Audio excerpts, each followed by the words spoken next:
রান্নাঘরে কাজ করছিলাম, হঠাৎ সে এসে পিছন থেকে আলতো করে জড়িয়ে ধরল। হেসে বলল, মামি, রাগ করো না। আজ তোমার জন্য একটা বিশেষ পরিকল্পনা আছে। আজ রাতটা শুধুই আমাদের, রাতে আমি সুন্দর করে সাজগোজ করলাম। শাশুড়ি মাকে ঘুমের ওষুধ দিয়ে ঘুম পাড়িয়ে দিলাম যেন রাতে কোনো সমস্যা না হয়। ঠিক সময়ে নাবিলের ঘরে গেলাম। ঘরে ঢুকে অবাক হয়ে দেখি বিছানা জুড়ে ফুলের পাপড়ি ছড়ানো, আর ঘর জুড়ে এক মিষ্টি সুবাস। বিছানায় ফুল দিয়ে দুটি ছোট রাজহাঁসের আকারে সাজানো ছিল, যা দেখে আমার মন ভরে উঠল। ঘরের সেই অপরূপ সাজসজ্জা সত্যিই মন ছুঁয়ে গিয়েছিল। তারপর নাবিল আমকে। আমি ২৫ বছর বয়সী একজন তরুণী। আমি দেখতে অনেক সুন্দর ও আকর্ষণীয় ছিলাম। সবাই আমাকে দেখলে শুধু তাকিয়ে থাকত। কিন্তু এত কিছুর পরেও আমার স্বামী আমাকে তেমন ভালোবাসত না। আমার ভাগ্নে তার ইন্টার্নশিপ শেষ করার জন্য কিছুদিন আমাদের বাড়িতে ছিল। সেই সময়ে আমার আর আমার স্বামীর মধ্যে একটু দূরত্বের আভাস পাচ্ছিলাম। প্রতিদিন রাতে সে তাড়াতাড়ি ঘুমিয়ে পড়ত, আর আমি একা বসে থাকতাম।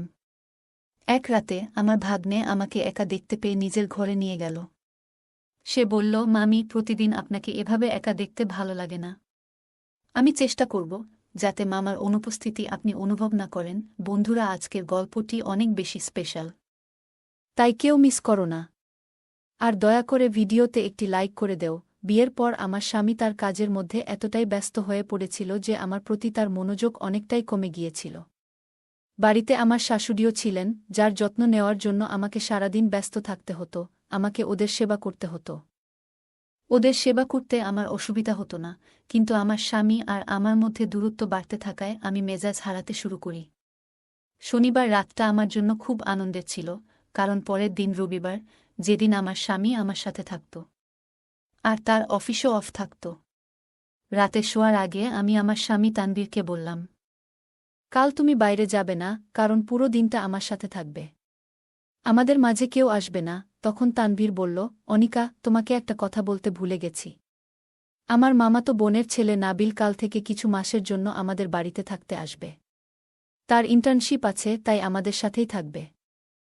এই কথা শুনে আমার স্বামীর সাথে সময় কাটানোর স্বপ্ন ভেঙে গেল এবং রাগে ফেটে পড়লাম। তবে যার ওপর আমি এত রেগেছিলাম, সে আমার জীবনে এক নতুন রং নিয়ে আসবে, তা আমি একটুও ভাবিনি। রাতে রাগ নিয়ে ঘুমিয়ে পড়লাম। পরের দিন দুপুরের খাবারের সময় নাবিল আমাদের বাড়িতে এলো। আসতেই সে প্রথমে আমার শাশুড়ির পায়ে হাত রাখল। তারপর আমাদের কাছে এলো। আমার স্বামী তানভীর বলল, ভাগ্নাদের কখনোই পায়ে হাত দিতে হয় না, আর নাবিলকে জড়িয়ে ধরল। নাবিল দেখতে বেশ সুন্দর ছিল, গায়ের রং ফর্সা আর সুঠাম চেহারা। আমি তাকিয়ে রইলাম। তার কথাগুলো বেশ ভালো ছিল, আর আসার পর থেকেই হাসিঠাট্টায় মেতে উঠেছিল। এইভাবে আমাদের বাড়িতে তার আসার কয়েকদিন কেটে গেল। সে আসার থেকেই আমার দিকে চেয়ে থাকত। আর অনেক মজার মজার কথা আমার সাথে বলত। একদিনের কথা, প্রতিদিনের মতোই নাবিল আমার ভাগ্না তার ইন্টার্নশিপে গিয়েছিল। কিন্তু হঠাৎই সেই দিন প্রবল ঝড় বৃষ্টি শুরু হল, আর তার জন্য আমার খুবই চিন্তা হচ্ছিল। গত কিছুদিন ধরে সে আমাদের পরিবারের সদস্যের মতোই আমাদের সঙ্গে ছিল। প্রায়ই সে আমার কিচেনে সাহায্য করত। বারবার তাকে ফোন করছিলাম। সাধারণত সে সন্ধ্যা ৭টার মধ্যে ফিরে আসত, কিন্তু সেদিন ৮টা বেজে গেল, তবুও সে ফেরেনি। আমার স্বামী তানভীর আগেই ফোনে জানিয়েছিল যে বৃষ্টি খুব বেশি, তাই অফিসে কিছুক্ষণ আটকে থাকবে। নাবিলের কথা ভেবে চিন্তায় মন খারাপ হয়ে যাচ্ছিল, কারণ সে মোটরসাইকেলে গিয়েছিল। তার অপেক্ষায় আমি দরজার কাছে দাঁড়িয়েছিলাম। অবশেষে কিছুক্ষণ পর নাবিল আমার ভাগ্না ভিজে চুপচুপে বাড়ি ফিরল। তাকে দেখে আমি ভেতর থেকে তাড়াতাড়ি একটা তোয়ালে নিয়ে এসে ওর দিকে বাড়িয়ে দিলাম। ও নিজের ঘরে চলে গেল, আর আমি কিচেনে গিয়ে আদা দিয়ে চা বানাতে শুরু করলাম। যখনই আমি কারো জন্য চা বানাই, তখন আমার শাশুড়ির জন্য ১ কাপ চা বানাতে হয়, কারণ উনি চা খুবই পছন্দ করেন। শাশুড়িকে ১ কাপ চা দিয়ে আমি অন্য কাপটি নিয়ে দ্রুত নাবিলের ঘরে গেলাম। তার ঘরে ঢুকতেই দেখি সে তখন তোয়ালে জড়িয়েছিল আর কিছুই পরেনি, আর চুলগুলো এখনও ভেজা। তাড়াহুড়ো করে ফিরেছিল বলে সে এখনও কিছুটা ঠান্ডায় ছিল। সে কাঁপছিল। আমি হাতে ধরা চায়ের কাপটা টেবিলে রাখলাম এবং তার চুলগুলো আলতোভাবে মুছে দিতে শুরু করলাম। সেই মুহূর্তে আমরা দুজন খুব কাছাকাছি ছিলাম। আমি যখন একটু দূরে সরে এলাম, তখন তার দৃষ্টি আমার দিকে বেশ গভীরভাবে তাকিয়েছিল। তার চোখে আমি কিছু আলাদা কিছু অনুভব করলাম, একটা আন্তরিক ভালোবাসার ছোঁয়া। আমি তাকে আদা দেওয়া গরম চা খেতে বললাম। তখন হঠাৎ করে সে আমার হাত ধরে আমাকে তার কাছে বসতে বলল। সে বলল, তুমি আমার খুব যত্ন করো। অথচ তুমি তো আমার নিজের মামি নও। আমি হেসে বললাম, আমরা সম্পর্কের সীমাবদ্ধতাকে আলাদা করে দেখি না, তুমি আমাদের নিজের সন্তানের মতোই। আমরা তখন গল্প করতে করতে মগ্ন ছিলাম। হঠাৎ ডোরবেলটা বাজল, তানভীর বাসায় ফিরল। সে সেই রাতেও প্রতিদিনের মতো গা এলিয়ে ঘুমিয়ে পড়ল। আমাদের বিয়ের পর কয়েক মাস খুব ভালো কেটেছিল। সে অনেক ভালোবাসার কথা বলত, কিন্তু এখন অফিসের কাজ নিয়ে খুব ব্যস্ত হয়ে পড়েছে। আমি একসময় বিরক্ত হয়ে বেরিয়ে গিয়ে বাইরের ঘরের সোফায় গিয়ে বসে পড়লাম। তখন দেখলাম নাবিল এর ঘরের লাইট জ্বলছে, কিন্তু দরজাটা বন্ধ ছিল, তাই আমি ভেতরে ঢুকতে পারলাম না। আমি গিয়ে বাইরের ঘরের সোফায় বসেছিলাম। কিছুক্ষণ পরে হঠাৎ আমার হাতে কারো স্পর্শ অনুভব করলাম। চমকে উঠে তাকালাম, দেখি নাবিল আমার পাশেই বসে আছে। সে আমার এক কানের হেডফোন খুলে নিজের কানে লাগিয়েছে। প্রতিদিনই সে এমন কিছু করে আমাকে বিশেষ অনুভূতি দেয়, যা আমাকে আমার কলেজ জীবনের কথা মনে করিয়ে দেয়। তারপর সে আমার হাত ধরে আমাকে নিজের ঘরে নিয়ে গেল এবং বলল, মামি, আমি প্রতিদিন রাতে দেখি তুমি এখানে একা বসে থাকো। তোমার আর মামার মধ্যে সব ঠিকঠাক আছে তো? তুমি কি গান শুনে নিজের একাকিত্ব কাটানোর চেষ্টা করছ? নাবিল যেন আমার মনের কথা বুঝে নিয়েছে। আমি তার দিকে তাকিয়ে হালকা হাসলাম। তখন সে আমার হাতটা নিজের হাতে নিয়ে বলল, কিছুক্ষণের জন্য আমাকে তোমার আত্মীয় হিসেবে না দেখে বন্ধুর মতো ভাবো। কারণ আমরা বন্ধুর সঙ্গে যে খোলামেলা কথা বলতে পারি, সেটা হয়তো মামির সঙ্গে সবসময় সম্ভব নয়। আমাকে বন্ধু মনে করে মনের কথা বলো।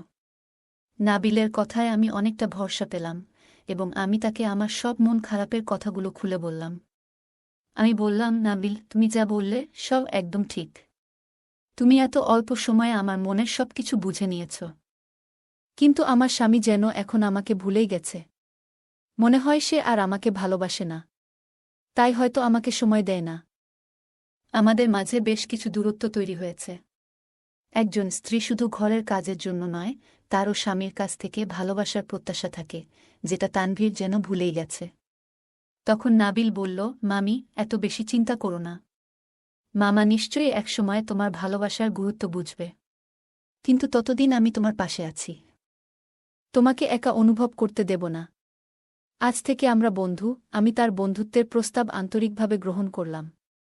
তারপর সে আমার মোবাইলে গান চালিয়ে দিল, এবং আমরা একসঙ্গে একটি হেডফোনে গান শুনতে লাগলাম। তার ঘরের বিছানায় বসে গান শুনতে শুনতে আমি কখন যে তার কাঁধে মাথা রেখে ঘুমিয়ে পড়েছিলাম বুঝতেই পারিনি। হঠাৎ দরজায় টোকা পড়ে, সেই আওয়াজে আমার ঘুম ভাঙল। দেখি আমি তার কাঁধে হাত রেখে ঘুমিয়ে আছি তার ঘরে। আমি সঙ্গে সঙ্গে সরে গেলাম। নাবিল দরজা খুলতেই দেখি বাইরে শাশুড়িমা দাঁড়িয়ে আছেন। আমি তৎক্ষণাৎ বাথরুমে লুকিয়ে পড়লাম যাতে শাশুড়িমা আমাকে দেখতে না পান। শাশুড়িমা চলে যাওয়ার পর আমি চুপচাপ নিজের ঘরে ফিরে এলাম। সেই রাতে আমার অনিচ্ছাকৃত উপস্থিতি নাবিলের মনে কিছুটা গভীর ছাপ ফেলেছিল, যদিও আমি তখন এর গুরুত্ব বুঝিনি। পরদিন সকালে আমার স্বামী অফিসে চলে গেল, কিন্তু নাবিল বাড়িতেই ছিল। আমি যখন তাকে তার টিফিন দিলাম, সে বলল, আজ আমার ছুটি। আমি কারণ জানতে চাইলে সে আমার কানে বলল, এই ছুটি শুধু তোমার জন্যই নিয়েছি মামি। বন্ধু হিসেবে আজ সারাদিন তোমার সঙ্গে সময় কাটাব। সেই দিন নাবিল আমার সঙ্গে সারাদিন কাজের সহযোগিতা করল, এবং সন্ধ্যায় বাইরে আমাকে আমার প্রিয় স্থানে নিয়ে গেল। রাতে আমার স্বামী আমাকে জানালো যে সে পরের 1 সপ্তাহের ছুটি নিয়েছে। সে বলল, তার কলেজের 2 বন্ধুর বিয়ে রয়েছে এবং একই শহরে এক বন্ধুর বিয়েতে 3 দিন কাটাবে। তানভীর বলল, আমার বন্ধুর বিয়েতে যাচ্ছি, এবং কেউ তার স্ত্রীকে নিয়ে যাচ্ছে না।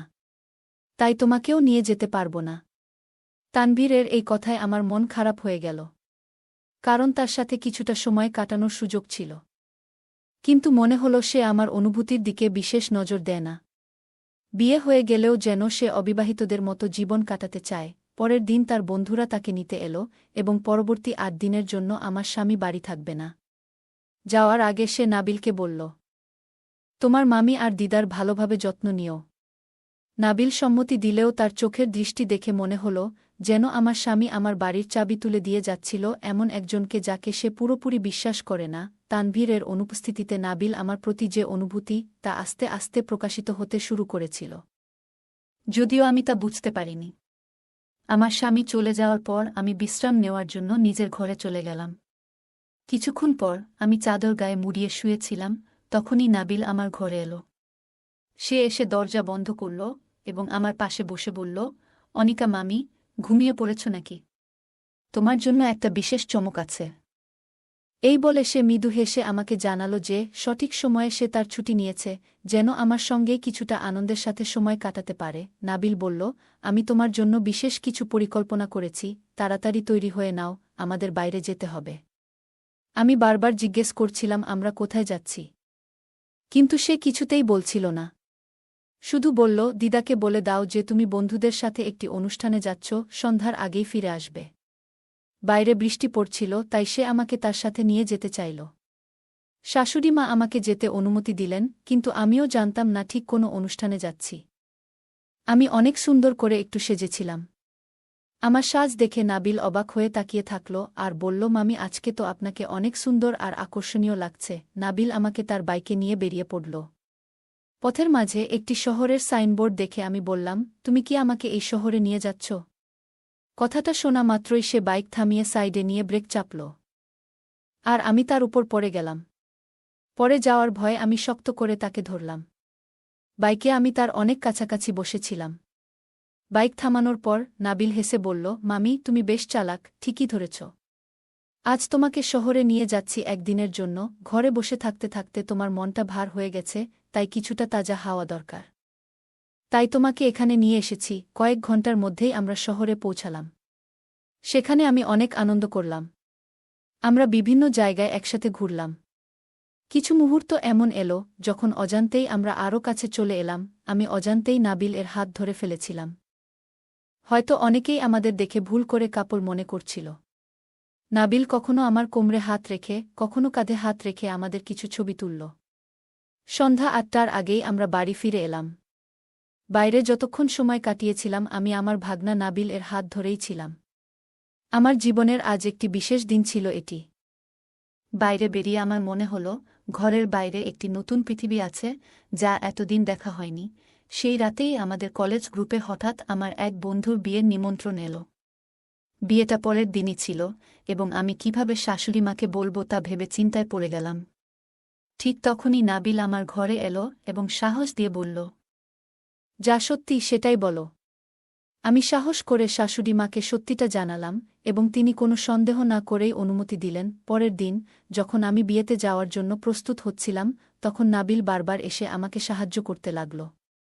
কখনো সঠিক রঙের কানের দুল এনে দিল, কখনো আমার ব্লাউজের ফিতা বাঁধতে সাহায্য করল। এমনকি আমার চুল ঠিক করতে করতে তার হাত বারবার আমার পিঠে ছুঁয়ে যাচ্ছিল। আমরা যেন একে অপরের প্রতি আরও গভীরভাবে আকৃষ্ট হচ্ছিলাম। নাবিল আমার ছোটখাটো বিষয়েও যত্নশীল ছিল, যা আমার মনকে স্পর্শ করছিল। আমি মনে মনে তাকে অনেক পছন্দ করতে শুরু করেছিলাম। সেদিন আমি বেশ যত্ন নিয়ে তৈরি হয়েছিলাম। তাই ঠিক করলাম আমার সাজ নষ্ট করে রিকশায় না গিয়ে আরামদায়কভাবে গাড়িতে যাই। আমি আমার স্বামীকে জানিয়েছিলাম যে আমার এক বান্ধবীর বিয়ে হচ্ছে, আর সেটা আমাদের শহরেই। আমার স্বামী বলল, নাবিলকে সঙ্গে নিয়ে যাও, সে তোমাকে গাড়িতে করে পৌঁছে দেবে। নাবিল তো সবসময় আমার সঙ্গে যেতে রাজি থাকে। সেদিনও সে সাজগোজ করে বেরোল এবং আমার সঙ্গে রওনা হল। সেদিন নাবিলকে বিশেষ আকর্ষণীয় লাগছিল, আমার দৃষ্টি বারবার তার দিকেই যাচ্ছিল। কিন্তু নাবিল সবসময় আমার দিকেই তাকিয়ে থাকত। আমার মনে হতো সে আমাকে অনেক পছন্দ করে। বিয়েতে আমি তাকে শুধু ড্রাইভার হিসেবে আনিনি, বরং তাকে আমার সঙ্গে ভেতর নিয়ে গেলাম। আমার অনেক বান্ধবী আমার স্বামীকে দেখেনি, তাই তারা নাবিলকেই আমার স্বামী ভেবে নিল। তারা মজা করে বলল, তুই তো ভাগ্যবতী, এমন হ্যান্ডসাম বর কোথা থেকে পেলে? এই কথা শুনে আমি হেসে বললাম, ও আমার স্বামী নয়, আমার ভাগ্নে। কিছুদিনের জন্য আমাদের বাড়িতে এসেছে। বান্ধবীরা বিস্মিত হয়ে বলল, তাহলে তোর ভাগ্য খারাপ। আমরা ভাবলাম নাবিল তোর স্বামী। কিছু বান্ধবী নাবিলের আশেপাশে জড়ো হয়ে তার সঙ্গে কথা বলতে লাগল। নাবিলও কথাবার্তায় বেশ পটু ছিল। ঠিক তখন আমার এক ঘনিষ্ঠ বান্ধবী আমার কাছে এসে তার সমস্যার কথা বলল। সে বলল, আজকাল আমার স্বামী আমার প্রতি আগের মতো মনোযোগ দেয় না। যদি সে আমার ভালোবাসাকে বুঝত। আমার বান্ধবী বলল, যে তোমার কদর করে না, তার জন্য কষ্ট পাওয়ার কি দরকার? আমি নিজের জন্য একজন সঙ্গী খুঁজে নিয়েছি, নাবিলের মতোই একজন, যে তারুণ্যে ভরা এবং সুদর্শন। কয়েক মাস ধরে তোমার সোশ্যাল মিডিয়ায় কোনো নতুন ছবি দেখিনি, হয়তো তুমিও বিবাহিত জীবনে একটু একঘেয়েমি অনুভব করছ। যখন তোমার সামনে আরও আনন্দময় সম্ভাবনা রয়েছে, তখন কেন পুরনো চিন্তায় পড়ে আছো? তোমার স্বামী যদি তোমার যত্ন না নেয়, তাহলে নাবিলের মতো কারো সাথে জীবনে নতুন সুখ খুঁজে নিতে পারো। আমি লক্ষ্য করেছি যে নাবিল তোমার প্রতি খুব আন্তরিক। চারপাশে অন্য সবার মাঝে থেকেও তার দৃষ্টি কেবল তোমার দিকেই ছিল। তাহলে আর দেরি কিসের? আমার বান্ধবীর এই কথাগুলো আমাকে ভাবিয়ে তুলল। রাতে আমি নাবিলকে আমার ঘরে ডেকে নিলাম। সে আসার পর আমি নিজেকে একটু বিশেষভাবে প্রস্তুত করেছিলাম, যেন বিয়ের প্রথম রাতের মতো। আমাকে এভাবে সাজানো অবস্থায় দেখে সে কিছুটা অপ্রস্তুত হয়ে মাথা নিচু করে ঘর থেকে বেরিয়ে যেতে চাইল। আমি তার হাত ধরে তাকে থামিয়ে দিলাম, তাকে বললাম, নাবিল, আর এই লুকোচুরি বন্ধ করো। আমি জানি তুমি কি অনুভব করছো, তাই আর মিথ্যা ভান করো না। আমি জানি তুমি আমাকে অনেক ভালোবাসো। তাই আর এইসব কথা লুকাতে হবে না। আমি এখন সব বুঝতে পেরেছি। সে বলছিল, মামি, তুমি তো আগে থেকে সাজগোজ করে বসে আছো। আমি ভাবছিলাম তোমায় আমি অনেক সুন্দর করে আগে সাজিয়ে দিব। নাবিল বলেছিল, জীবনের ছোট ছোট মুহূর্তগুলোতে আনন্দ খুঁজে নেওয়া খুবই গুরুত্বপূর্ণ। তাই আমি দ্রুত পোশাক পরে ফিরে আসি, আর নাবিল আমাকে আলতোভাবে কাছে টেনে নিয়ে কথায় মেতে ওঠে। আমি বুঝতে পারছিলাম আমাদের কথাগুলো ধীরে ধীরে ভালোবাসার সুরে রঙিন হয়ে উঠছে। ঠিক তখনই শাশুড়ি মা ডেকে পাঠালেন, তার হাঁটুতে তেল মাখানোর জন্য আমাকে যেতে হল। যদিও মন ছিল না, প্রায় ২০ মিনিট ধরে তার পায়ে তেল মালিশ করতে হল। তারপর যখন নিজের ঘরে ফিরলাম, দেখি নাবিল নেই। তার ঘরে গিয়ে দেখি সে ঘুমিয়ে পড়েছে। পরের দিন সকালে আমি একটু অভিমানী দৃষ্টিতে নাবিল এর দিকে তাকালাম। রান্নাঘরে কাজ করতে করতে সে পিছন থেকে এসে আমাকে জড়িয়ে ধরল। হাসিমুখে বলল, মামি, রাগ করো না। আজ তোমার জন্য একটি বিশেষ চমক রেখেছি। আজ রাতটা শুধু আমাদের হবে। রাতে আমি ভালোভাবে সাজগোজ করলাম। শাশুড়ি মাকে ঘুমের ওষুধ খাইয়ে দিলাম যাতে তিনি রাতে ডিস্টার্ব না করেন। নির্ধারিত সময়ে নাবিল এর ঘরে গেলাম। ঘরে ঢুকে অবাক হয়ে দেখি বিছানায় ফুলের পাপড়ি ছড়ানো আর সুন্দর সুবাসে ঘর ভরে আছে। দুটি ছোট রাজহাঁস আকারে সাজানো ছিল, এবং তার এই ব্যবস্থাপনা সত্যিই আমাকে মুগ্ধ করেছিল। এরপর কিভাবে নাবিল আমাকে আরও খুশি করবে, তার জন্য আমি অধীর আগ্রহে অপেক্ষা করছিলাম। ঘরের সাজসজ্জা দেখে সত্যিই মুগ্ধ হয়েছিলাম, কিন্তু কোথাও নাবিলকে দেখতে পাচ্ছিলাম না। এমনকি বাথরুমেও খুঁজে দেখলাম, কিন্তু সেখানেও সে নেই। তার ফোনেও যোগাযোগ করা সম্ভব হল না। তখন মনে হলো হয়তো সে মজার ছলে আমাকে বিরক্ত করেছে। ধীরে ধীরে আমার মেজাজ খারাপ হতে লাগল। তখন হঠাৎ আমার নজর পড়ল তার বিছানার উপরে থাকা একটি চিঠিতে। ভেবেছিলাম হয়তো এটা কোনো বিশেষ চমক হবে। কিন্তু চিঠি খুলে পড়ার পর আমার সমস্ত আশা এক মুহূর্তে ভেঙে গেল। নাবিল সেই চিঠিতে লিখেছিল, মামি, আসলে আমি আপনার কোনো আত্মীয় নই।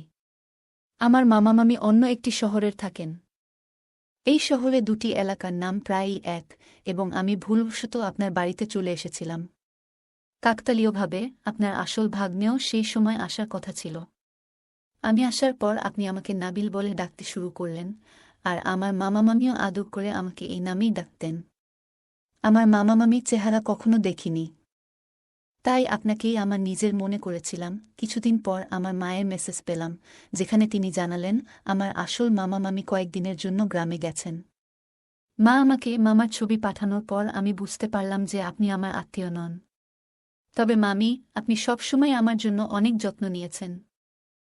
আমি জানতাম আপনার বিবাহিত জীবনে কিছু অসন্তোষ আছে, কিন্তু এই বিষয়ে মামার সাথে কথা বলতে পারিনি। তাই আমি ভেবেছিলাম কিছু সময়ের জন্য আপনাকে খুশি করার চেষ্টা করব। আমার উদ্দেশ্য শুধুমাত্র আপনাকে একটু ভালো রাখা। এবং কোনো ভুল কিছু করার প্রশ্নই ওঠে না, কারণ আমি সবসময় আপনাকে আমার মামির মতোই দেখেছি। যতটা সম্ভব আমি আপনাকে খুশি করার চেষ্টা করেছি। এবার আমাকে ক্ষমা করবেন, কারণ আমি কোনো অনুচিত কিছু করতে পারব না। আপনি যে ভালোবাসা আমার মধ্যে খুঁজছিলেন, সেটি আপনার স্বামীর মধ্যে খুঁজে দেখার চেষ্টা করুন। যেমনভাবে আপনি আমার সঙ্গে আপনার মন খুলে কথা বলেছেন, তেমনি একবার মামার সাথেও খোলামেলা কথা বলুন। আমি নিশ্চিত তিনি আপনার ভালোবাসাকে বোঝার চেষ্টা করবেন। নাবিল এর এই চিঠি পড়ে বুঝলাম সে আমাদের ভাগনা ছিল না। আমি এসব ভাবছিলাম, ঠিক তখনই আমার স্বামীর ফোন এলো। তানভীর খুব ভীত হয়ে বলল, অনিকা, আজ রাতে মাকে তোমার ঘরে নিজের কাছে রেখো। দুজনে ঘরের দরজা বন্ধ রেখো। কিছুক্ষণ আগে আমার ফোনে দিদির আমেরিকা থেকে মেসেজ এসেছে যে তার ছেলে কয়েকদিনের জন্য আমাদের এখানে আসবে। কিন্তু কোনো কারণে সে আসতে পারছে না, নেটওয়ার্ক সমস্যার কারণে দিদি আমার সাথে যোগাযোগ করতে পারেননি। আজ সকালে দিদির মেসেজ পাওয়ার পর জানতে পারলাম আমাদের আসল ভাগনা এই শহরে আসেনি। গত কয়েকদিন ধরে আমাদের বাড়িতে যে নাবিলের নাম করে থাকছিল সে আসলে এক প্রতারক। তুমি কোনো চিন্তা করো না, আমি রওনা দিয়েছি এবং শীঘ্রই বাড়ি পৌঁছে তাকে পুলিশের হাতে তুলে দেব। আমার স্বামীর কথা শুনে বুঝলাম নাবিল আসলে ভুল করে আমাদের বাড়িতে চলে এসেছিল। তবে সে আমার প্রতি কোনো খারাপ দৃষ্টি দেয়নি, বরং সে আমাকে অনেক কিছু শিখিয়েছে এবং আমার জীবনে সামান্য কিছু আনন্দের মুহূর্ত এনে দিয়েছে। তার উপর আমার কোনো রাগ ছিল না। পরের দিন আমার স্বামী বাড়িতে এলো, কিন্তু নাবিল ততক্ষণে বাড়ি ছেড়ে চলে গিয়েছিল। আমি আমার স্বামীকে সেই চিঠি দেখাতে পারিনি, তবে তাকে জানালাম যে নাবিল সব সত্যি কথা স্বীকার করেছে। সে আসলে ভুল করে আমাদের বাড়িতে চলে এসেছিল এবং তারও আমাদের মতোই ভুল বোঝাবুঝি হয়েছিল। এই কয়েকদিনে সে আমাদের বাড়িতে কিছুই খারাপ করেনি, তাই তার বিরুদ্ধে কোনো অভিযোগ তোলার প্রয়োজন নেই। আমার স্বামী আমার কথা বুঝতে পারল, নাবিল ছিল একটি ভালো পরিবারের ছেলে। সেই একই দিনে সে তার আসল মামামামির সাথে আমাদের বাড়িতে এসে ক্ষমা চেয়ে নিল। সমস্ত ভুল বোঝাবুঝি দূর হয়ে গেল এবং তানভীরও তাকে ক্ষমা করল। নাবিল একজন ভালো পরিবারের ছেলে ছিল। আমাদের ক্ষমা চাওয়ার পর সে বিদায় নিয়েছিল। যদিও সে একরকম ছদ্মবেশে এসেছিল, কিন্তু আমার জীবনের অল্প সময়ের জন্য হলেও সে আমাকে প্রকৃত ভালোবাসার অর্থ শিখিয়ে গেছে। সে আমাকে শিখিয়েছে যে সবাই মনের ভাষা বুঝতে পারে না। যদি কোনো ব্যক্তি আমাদের অনুভূতি না বুঝে, তবে সেটা তাকে স্পষ্টভাবে জানানো উচিত, যাতে সে বুঝতে পারে আমরা আসলে কি চাই। আমি আমার স্বামীকে বলেছিলাম কতটা একা অনুভব করছিলাম। সেই দিন থেকেই আমার স্বামী 6 মাস পর পর আমাদের জন্য কোথাও না কোথাও ভ্রমণের পরিকল্পনা করতে শুরু করল। সে আমাকে আরও বেশি সময় দিতে শুরু করল। এখন আমি আমার সংসার জীবনে অনেক খুশিতে রয়েছি। বন্ধুরা, যদি এই গল্পটি ভালো লেগে থাকে তাহলে দয়া করে ভিডিওটি লাইক করুন এবং আমাদের চ্যানেলটি সাবস্ক্রাইব করুন। পাশে থাকা বেল আইকনটি প্রেস করুন, যাতে করে আমরা যখনই নতুন ভিডিও আপলোড করি তার নোটিফিকেশন সবার আগে আপনার কাছে পৌঁছে যায়। ধন্যবাদ, দেখা হবে আমাদের পরবর্তী ভিডিওতে।